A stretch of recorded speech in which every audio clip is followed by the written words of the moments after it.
Now let's bring you more on Tiger Woods. He's going to be talking live on TV this afternoon. It's the first time we've heard from him since he admitted to marital transgressions. So will anything he has to say really help brand Tiger recover? Let's talk to branding expert Jonathan Gabay, who's here. Good to see you. Hello. This is going to be a real tough test for Tiger, isn't it? The whole world is waiting with bated breath, I guess, to see what he's going to say. And I think the people who are going to be waiting the most are his existing brand sponsors. People like Gillette have said, they've already said that they're going to be listening with great intent into everything he says. So he's got to play it very coolly. So what does he have to say to win? Because we have to put it in perspective, don't we? I mean, of all the money he wins from competitions and everything else, his sponsorship deals are worth an absolute fortune. 82 million he's worth, according to Forbes. He's actually, his worth is bigger than all the 5 that go after him in terms of sports people. So this guy is huge. The question is he, as a brand, bigger than the game? I don't think so.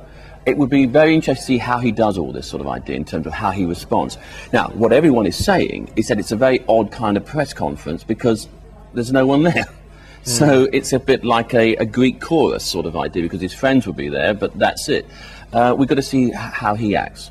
Yeah, I mean, we look at brand Tiger, and I guess the problem is that over all the years we've known him and seen what a fantastic golfer he is, we've also had this idea pushed towards us all the time that he is a very clean-cut family man. Yeah. And, I mean, he's not going to be able to rebuild that brand, is he?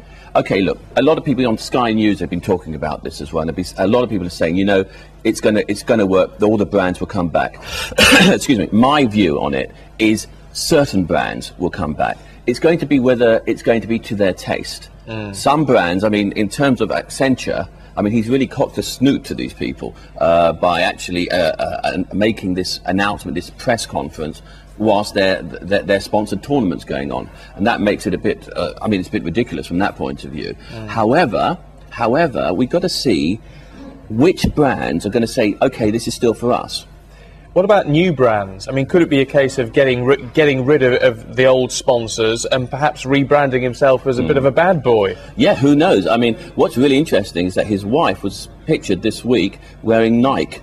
Now, that's quite interesting. Of all the weeks she should be pictured wearing Nike, this week she's pictured wearing Nike. And another thing about him is when you see him in press conferences, when there's not a table in front of him or something like that, he's always got his legs crossed like this, and you can see Nike. So it'd be really interesting if during the press conference you can see that he's wearing Nike.